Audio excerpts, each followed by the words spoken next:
Kush in northern Sudan is one of the forgotten kingdoms of Africa and the ancient world. The kings of Kush reached the zenith of their power in the 8th century BC when they conquered their neighbor Egypt, and their influence extended as far as the modern-day Middle East.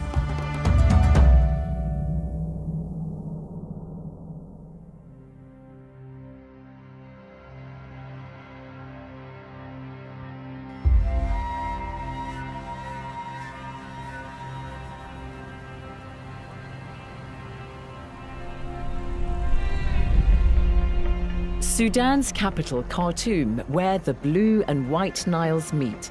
The waters of the two rivers merge to form the mighty River Nile that flows through northern Sudan into Egypt and ends its journey there, where it joins the Mediterranean Sea. The Blue Nile starts deep in the Ethiopian highlands, and the waters of the White Nile flow from Lake Victoria in East Africa, although it probably originates from deeper inside Central Africa. The River Nile has for centuries played silent witness to the great civilizations that existed close to its banks.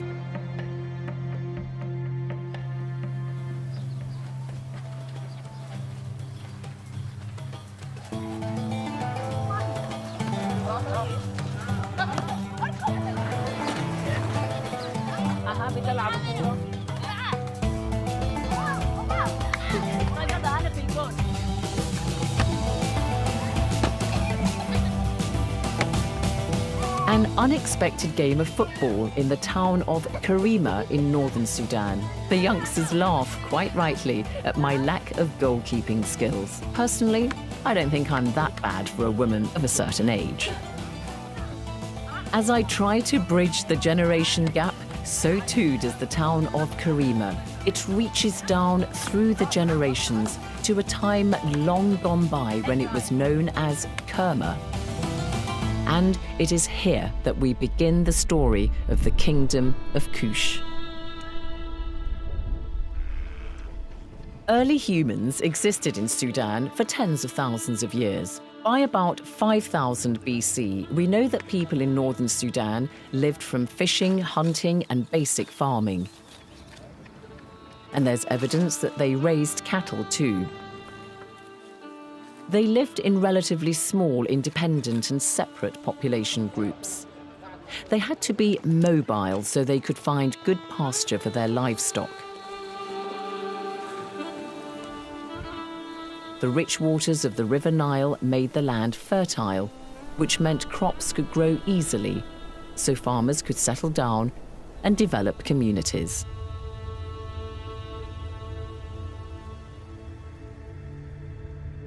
The climate began to dry out gradually, starting from about 5000 BC across northern Africa, including what is today Sudan. This drove more people into the Nile Valley in search of hospitable land. It meant there were larger centers of population which became urbanized, and a hierarchy of chiefs or princes developed. By around 2500 BC, Kerma had become the center for the people who came to be known as the Kushites.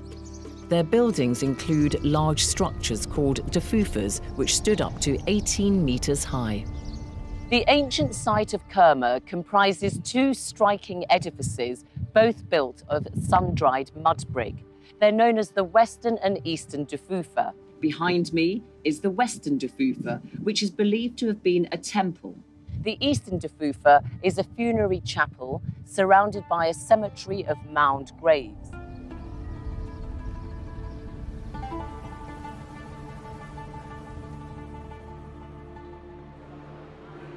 Archaeologist and historian Dr. Abdulrahman Ali is director of Sudan's National Museum in the capital, Khartoum. The two defufas in Kerma, these are two monumental mud brick monuments. They belong to the Kingdom of Kerma, which was known as the first independent national kingdom in the Sudan, developed in 2500 BC. And the kings of Kerma, they ruled Kerma for almost 1,000 years. And Kerma was known as the first and big urban center in the sub-Saharan Africa. And these two monuments, they were used as temples, used by the local community and the kings. And in this monument, we could find the first indication of the utilization of the brick in the Nile Valley, that is in Kerma.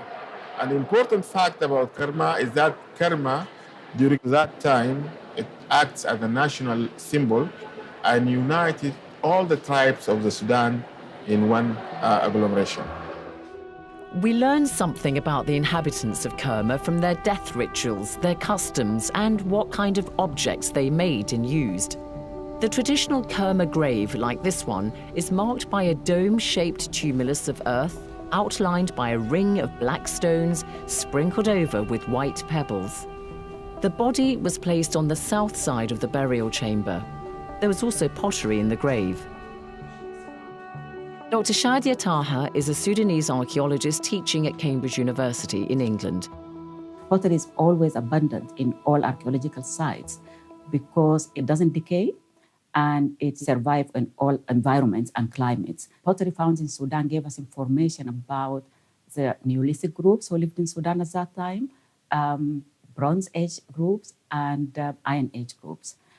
We know a lot of deal about the clays they use, the techniques they use, the styles, the decoration. It tells us about the complexity of the ceramics. It tells us about trade and exchange. And what we know now, that pottery was found in Sudan at 8000 BCE. The National Museum in Khartoum has many exhibits from ancient Sudan. Between 1780 to 1580 BC, Kerma culture was vibrant. The people wore beautiful jewelry. They had bronze mirrors, stoneware, and delicate pottery. Some experts believe the ancient Sudanese were the first to develop the technique of enameling pottery.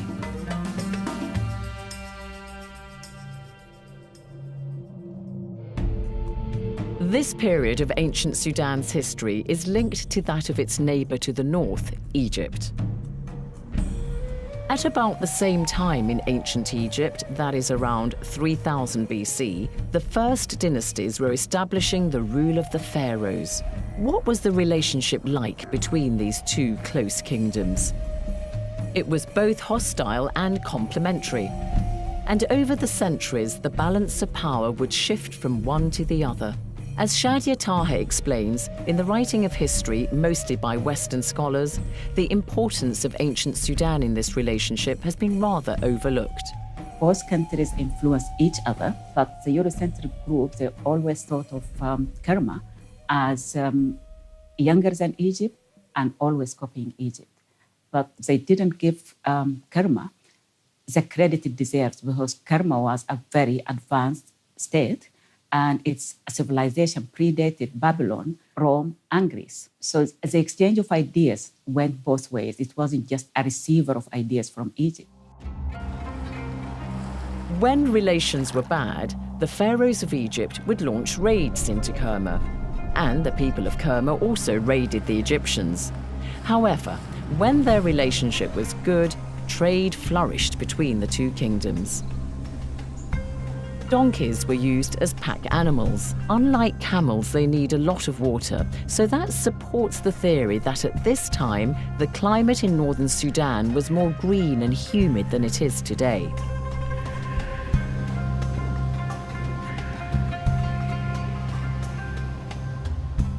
As well as moving goods overland, they transported them along the Nile on boats that were later dismantled. The wood was reused in Egypt for building.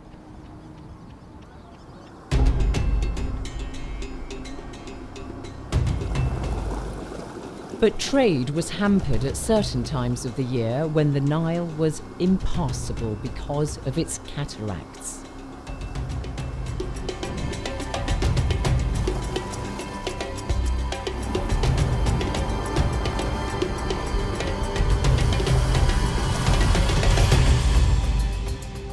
There are 6 cataracts in the river.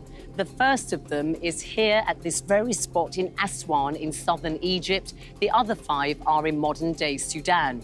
And as you can see behind me, Cataracts are rock formations in the river, and this meant that boats and ships would crash into them unless the waters of the Nile were high enough for them to avoid doing so. That meant that for a large part of the year, the waters of the River Nile were not navigable, so traders would have to use overland routes, and this was more arduous and took a longer time. Throughout history, the cataracts on the Nile gave the people of ancient Sudan a good natural defense from attackers coming by boat. Kerma laid the bedrock for the civilization of the Kushites. Kush was well known for its very powerful army. They were very fierce archers, and the Egyptians called them the land of the bow because of their skills in the bow. So they know their ability and their strength and their power. In 1650, the Kushites ransacked Egypt, but they just went back. Kush was a powerful state, and the Egyptians feared Kush. So during this period of history, the Kushites succeeded in increasing their control of trans-African trade through the Sahara to the detriment of Egypt. For thousands of years, camel trains have made this journey from the south across the Sahara to Egypt. These camels are resting by the roadside and taking water in Dongola, in territory that would have been part of the Kingdom of Kush. Kush was a vital crossroads for trade in the ancient world, linking the west and the east in the Red Sea, and then from the south to the north in the Mediterranean.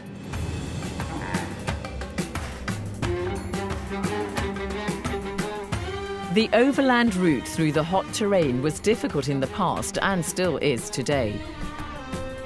This man tells me they've ridden from Darfur in western Sudan and are on their way to Cairo. That's a distance of nearly 2,000 kilometers. 40 يوم. 45 يوم وانت بادي من وين؟ على السلامة. I wish him well on his journey to Egypt and bid him goodbye.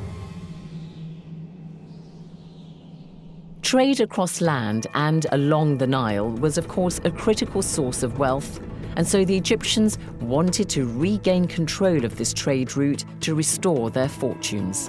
By 1550 BC, ancient Egypt was at the start of a new golden age, and powerful rulers like Queen Hatshepsut and Tutmosis III made it their mission to build up Egypt's trade again. Tutmosis III sent an army up the Nile and defeated the people at Kerma. Now Egypt could take full advantage and exploit the kingdom's resources.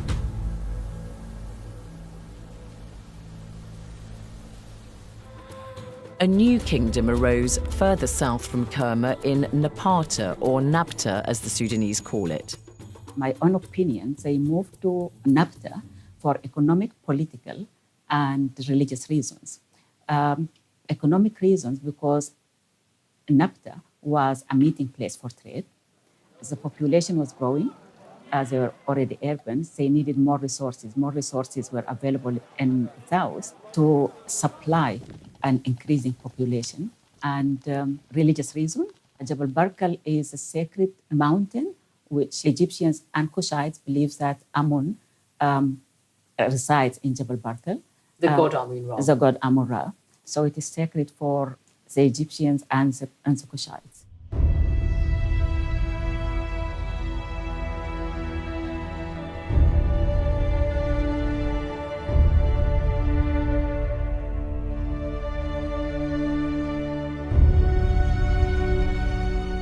The Kushites' new kingdom at Napata is near the modern-day town of Karima by a mountain known today as Jabal Barkal. Their move coincided with another decline in Egypt, which had become so engulfed in its own internal rivalries that it paid little attention to Kush. This meant the kingdom at Napata, which began in El-Kuru, could develop undisturbed.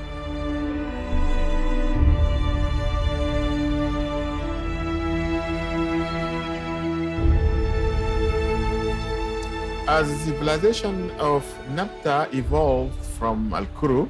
It starts as a small chiefdom and developed to a kingship, and later on developed to an empire. By the 8th century BC, the kings of Kush were growing ever richer and more powerful. At the Kushite capital of Napata, the mountain dominated the landscape, much as it does today. In its shadow, life goes on in Al-Kuru. Time, I think, to abandon the open desert in search of human inhabitants.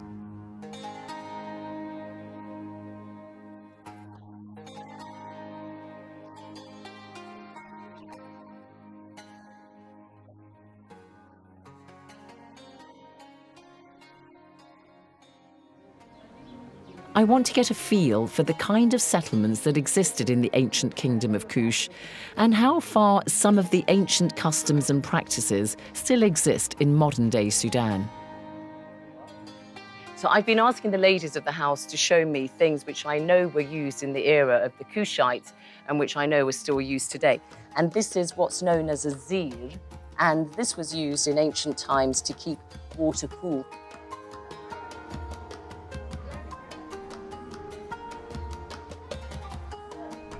So I find it absolutely fascinating that I can find an old house like this that is just so evocative of that period of Sudanese history. You can see the traditions of the Kushite kingdom still living on in the people who inhabit this area. People here eat the same grains and use similar earthenware storage urns. And the style of beds is one that has been in continuous use since ancient times. I remember beds like this from decades ago in the Sudan, but of course people have since moved on and tend to use mattresses, which is why I suppose why this has just been used as a repository for dates.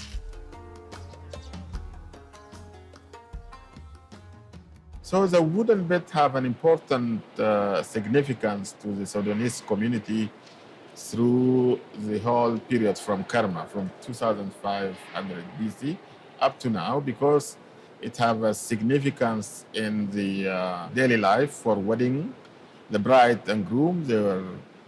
The ceremony started on a wooden bed, we call it angareb, and even for the circumcision of the boys, it was used.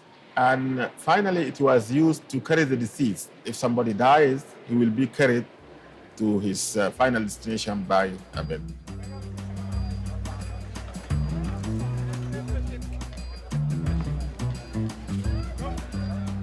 I've come across a wedding party in a settlement at the foot of Jabal Barkal. The men are gathered waiting for the ceremony to start. I reckon I can seize the chance to go and visit the women at the wedding breakfast to see some female customs that have endured throughout the centuries. ازيكم اهلا وسهلا عايز اسلم على العريس ازيك هداك العريس شكرا. The bridegroom very helpfully takes me across the road to meet the ladies.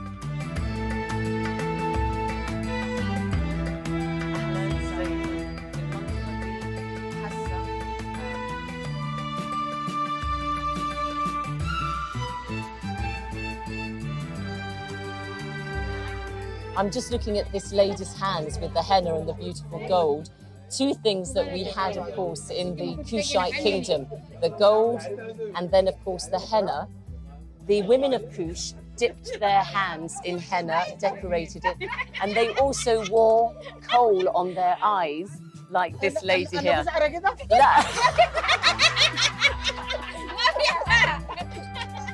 And this is the holder that the coal is kept in today.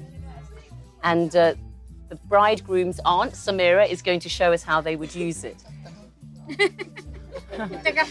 Amazing, she did it without any mirror.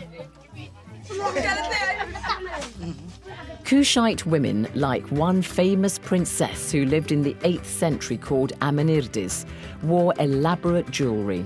She probably had fine gold rings, bracelets, and colourful beaded necklaces, like these in the National Museum, some made of ostrich eggshells.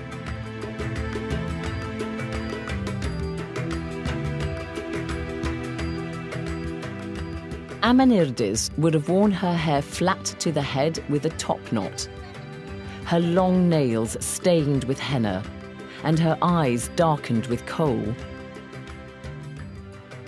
So you can see the continuity of tradition is very much alive amongst the women at the wedding preparations. And you can also see it in the very masculine pursuit of wrestling, an activity which has stood the test of time. The Kushites were renowned wrestlers and were held in high esteem for their skill and fighting ability. Today in Sudan, especially in the Nuba Mountains in the southwest of the country, wrestling tournaments are held regularly. In days gone by, the Kushites would have engaged in such wrestling matches for sport. These local young men are clearly letting off a bit of steam as well as entertaining spectators. By the early 8th century BC, ancient Egypt's fighting capability was much diminished. The country had grown weak and it could no longer ward off invaders. Egypt came under the rule of princes from Libya who had their own traditions and religion and had no regard whatsoever for those of the Egyptians. This was a source of great dismay for the Kushites. Through centuries of interaction, the Kushites had a religion and culture similar to the ancient Egyptians. They spoke their own Cushitic language, though they used Egyptian hieroglyphics for writing. By 750 BC, the Kushites had had enough of the decadence of the Libyan princes and their allies in Egypt. At that time, Kush was ruled by a king called Kashta, and he believed it was his duty to save the Egyptians from further ruin. So he decided to invade Egypt. We don't have any depiction of Kashta, but presumably he was not unlike the kings who succeeded him. Kashta's ambitions in Egypt were limited. He simply wanted to protect the religious center of Thebes, modern-day Luxor, in southern or upper Egypt. King Kashta was a force to be reckoned with. He owned the gold mines in Kush and controlled the River Nile and land routes for luxury goods like ebony and ivory from further south in Africa. At his base in Napata, between the 3rd and 4th cataracts of the River Nile, around 450 kilometers north of the modern-day capital Khartoum, Kashta ruled over a flourishing community of Kushites. King Kashta's main place of worship was at the nearby temple of Jabal Barkal. From a distance, it's imposing, and as you get nearer, you can begin to make out the well-preserved remains of the temple. Kashta's army was renowned for the skill of its horsemanship and its archers, who would dip their arrowheads into poison to make them more deadly. Their speciality was to shoot their opponents in the eye. Kashta's army first took Thebes, the religious capital of Egypt. For the most part, the Kushites were welcomed by the locals there, grateful that their co-religionists were seeing off the heathen Libyans. With Thebes secured, Kashta could rest easy. 3 years after he'd begun the campaign into Egypt, King Kashta died. He was buried in Al-Kuru in his homeland of Kush. Kashta's body was mummified in the Egyptian fashion and placed in a highly decorated wooden coffin covered in gold foil with inlays of coloured glass and lapis lazuli. His body was placed facing east in the direction of which the sun rose, and the coffin was placed in a grave like this, above which a huge pyramid would have stood. As befits a dead king, Kashta would need a large number of grave goods for the afterlife. Pottery, personal ornaments and jewelry were buried with him beneath his pyramid.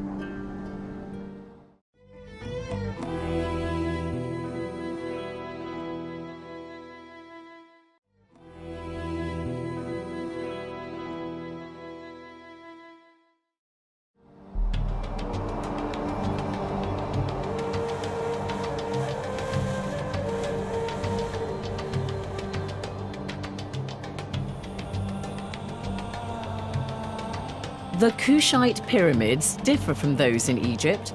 They're smaller, steeper, and made of red sandstone. There are 1,000 pyramids that have been discovered so far in Sudan, though only about 300 of them are still standing as pyramid structures. In Egypt, there are about 100 pyramids. Our pyramids, the Sudanese pyramids, have different aspects because their angle of building is very steep compared to that of Egypt. We know that the kings and queens of Kush were buried with all manner of personal belongings and furniture, and also shabtis, which are these figures of people who would serve them in the afterlife. Were they actually ever buried with real live human beings? This is the idea of accompanying the deceased, because in one grave, in 1916, in one of the kings of Karma grave, some of the deceased were covering their faces with their hands. So it means that these people were maybe put into the grave, intoxicated or drugged, and put to accompany the king. In the later period, there is no indication of intentional accompanying of the king, but they put the shabtis to serve the king in the afterlife.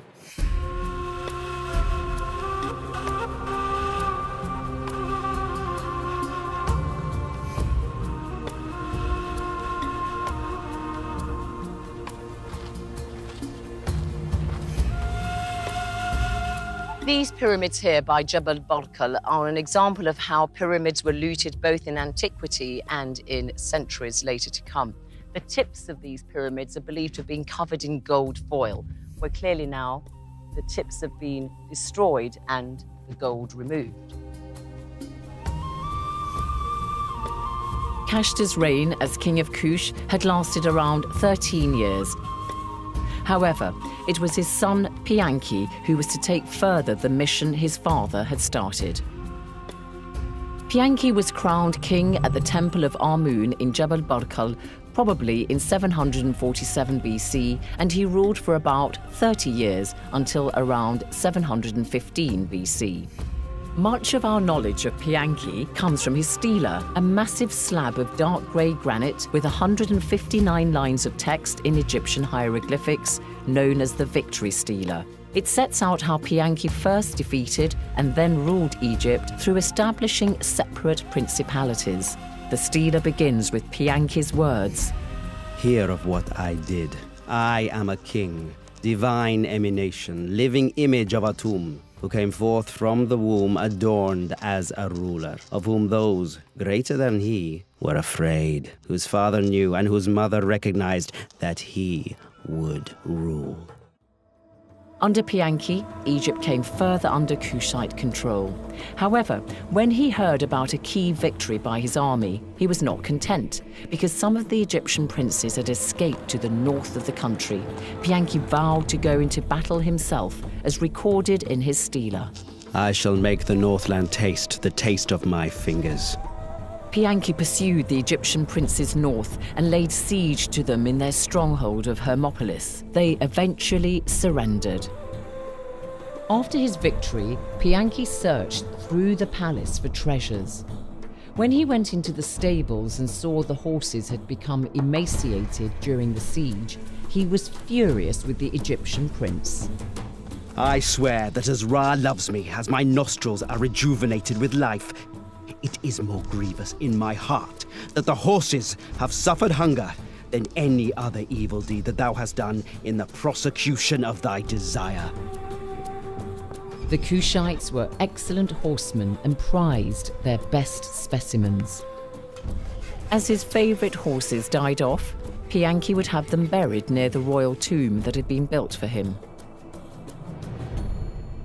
On his return to Napata in Kush, Pianki took with him architects and sculptors from Egypt, and he went about extending and reinforcing the great temple at Jebel Barkal. This is a computer-generated image of what the temple would have looked like. Pianki ruled for nearly a decade after his campaign in Egypt. He died around 715 BC. Like other Kushite kings before him, King Pianki was buried here at this site in Al-Kuru in a tomb surmounted by a pyramid built like this. In the centuries to come, his tomb was plundered, but we know that Pianki was buried with many valuables.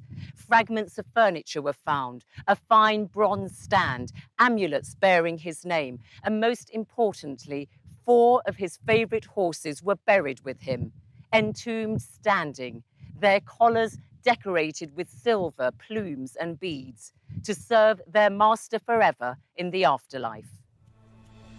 After Pianki died, the throne passed to his younger brother Shabaka, who succeeded in conquering all of Egypt. He moved his capital to Thebes. By now, the powerful Kushites had attracted the attention of the warlike Assyrians, who were threatening King Hezekiah of Judah. He appealed to Shabaka for help, and he succeeded in warding them off. Kush was established as an African superpower. When Shabaka died in 702 BC, he was succeeded by his son Shabitku, who again managed to see off the Assyrians. When Shabitku died in 690 BC, the kingdom passed peacefully to his brother Taharka. Well, inside the temples here at Jebel Barkal, you have these very rich decorations on the wall. And here on this wall, you have one of the greatest kings of Kush, Taharka, making an offering of necklaces, probably gold, to the god Amun-Ra, who is here. After Thebes was defeated by the kings of Kush, they assumed the style and the trappings of a pharaoh, and they became lord of the 2 lands. Now, to represent that, if you look at the top of Taharka's head, he's got what are known as the twin uraei, and uraei are the 2 serpent shapes that you can see representing Egypt and the land of Kush. And the kings of Kush wore a tight-fitting crown, which was actually a skull cap made of leather or metal, with the sacred serpent symbols on them, and there's a cord necklace falling over the shoulders or down the back. And the kings of Kush are often depicted wearing a kilt, and the Kushites wore shoes or sandals. The poorer citizens went barefoot, but as a king, Taharka's sandals would have been made of leather, usually with a high curving strap extending along the entire foot and curving over the toes to meet the soles. And on special occasions, their sandals might be coloured in red, yellow, or green with decorations stamped on them in a snake pattern. Like the kings before him, Taharka was engaged in bloody rivalry with the Assyrians. This time, that's around 670 BC, King Esarhaddon ruled Assyria. In their first military encounter, Taharka defeated the Assyrians, but in a second battle in Egypt itself, the key city of Memphis fell to the Assyrians. Taharka was wounded, and he withdrew from the battlefield and headed south to Thebes, where the Assyrians did not pursue him. Safe in southern Egypt, Taharka could embark on a huge building program, and the evidence is still clear at the Temple of Karnak today. This column is the only one standing at its original height of the 10 pillars built by Taharka at Karnak. And this is yet further evidence of the impact of the Kushites' building program in ancient Egypt. The sacred lake at Karnak Temple is a large rectangular basin, and its waters come from the River Nile. Although it was already here when the Kushites took control of Thebes, it owes its current shape to Taharka.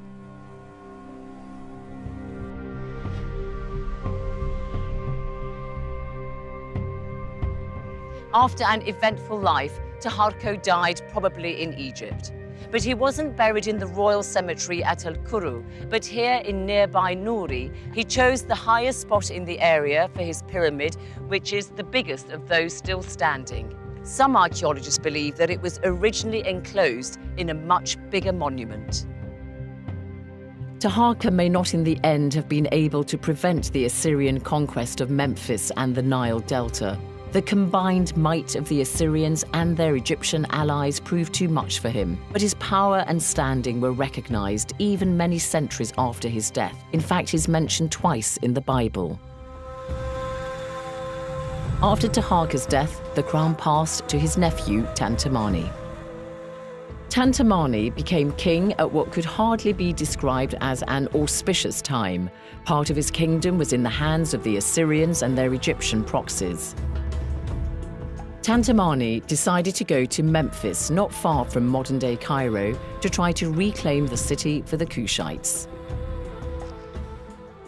Tantamani captured Memphis back from the Assyrians and restored his dynasty's glory, but his pride was short-lived. The Assyrians took the religious city of Thebes. They looted and utterly destroyed it. But deterred by the harsh climate, the Assyrians did not venture further south beyond Thebes and retreated. The loss of Thebes severely undermined Tantamani's prestige. He returned to Kush humbled, but he remained king there until his death. His defeat by the Assyrians marked the end of Egypt's rule by the Kushite kings. They had formed the 25th dynasty of the pharaohs of Egypt, a period that had lasted nearly 100 years. The balance of power now shifted back to Egypt. The defeat of the Kushites in Egypt meant the sun had set on the golden era of the kings of Kush. They never returned to Egypt, but they did continue to govern in Kush, here in northern Sudan, for another 1,000 years.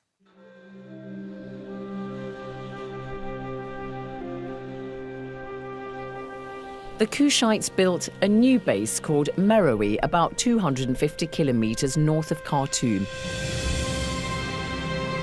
an area known today as Al-Bajrawiya, and not to be confused with the modern city of Meroe.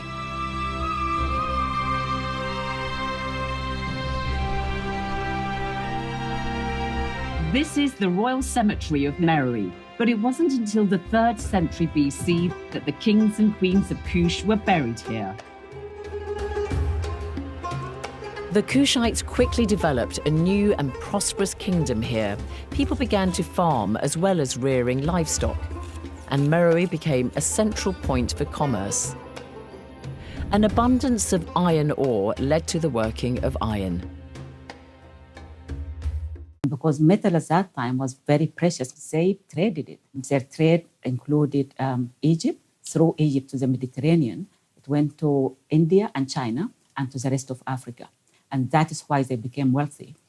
Caravans and the trade in iron, beads, and glass and linen. Because they had the iron ore, they had the river Nile, they had water, and they had organizations. Ironwork in Meroe is equivalent to industrial revolution in the West. The royal family lived here at the royal city. The buildings included a palace, a library, and baths. The royal city is the best preserved part of the ancient city of Meroe.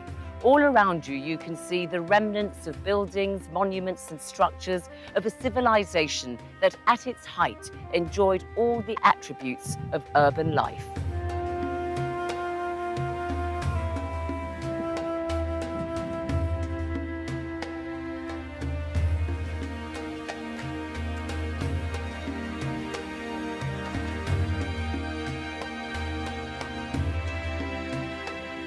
This would have been one of the finest tombs and pyramids at the Royal Cemetery in Meroe. It was for Queen Amani Shahito, who ruled Meroe at the end of the 1st century BC. It was full of fine jewels and other belongings to serve her in the afterlife. But her tomb was plundered by the Italian archaeologist Fellini in the 19th century.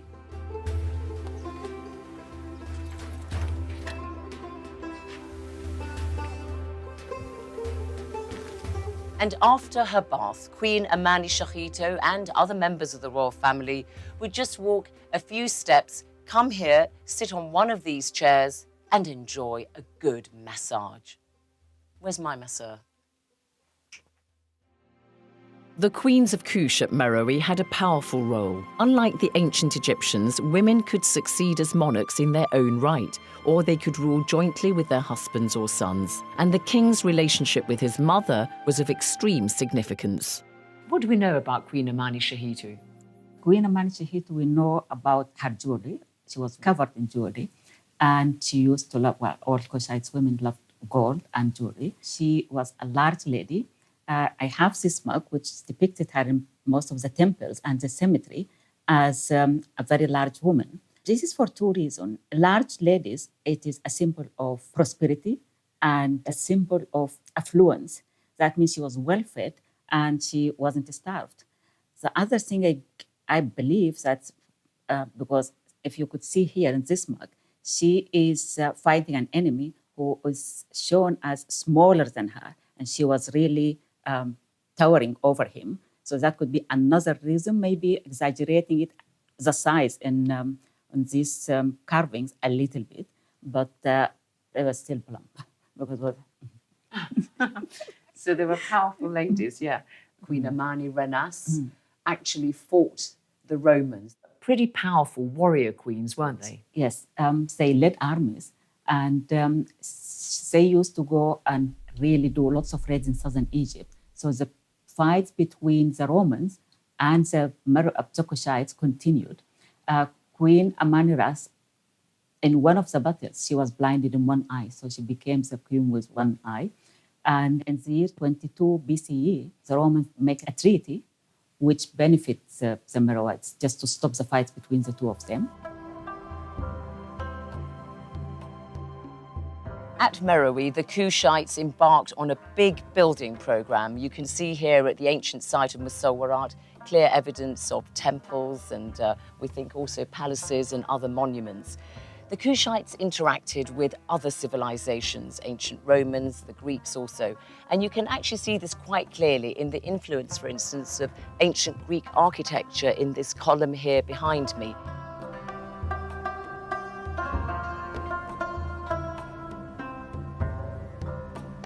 Until the 2nd century BC, the Kushites had written in ancient Egyptian, and then they introduced their own form of hieroglyphics, which is also pictographic, like the ancient Egyptian one. And it's one of the great mysteries of the Kushites.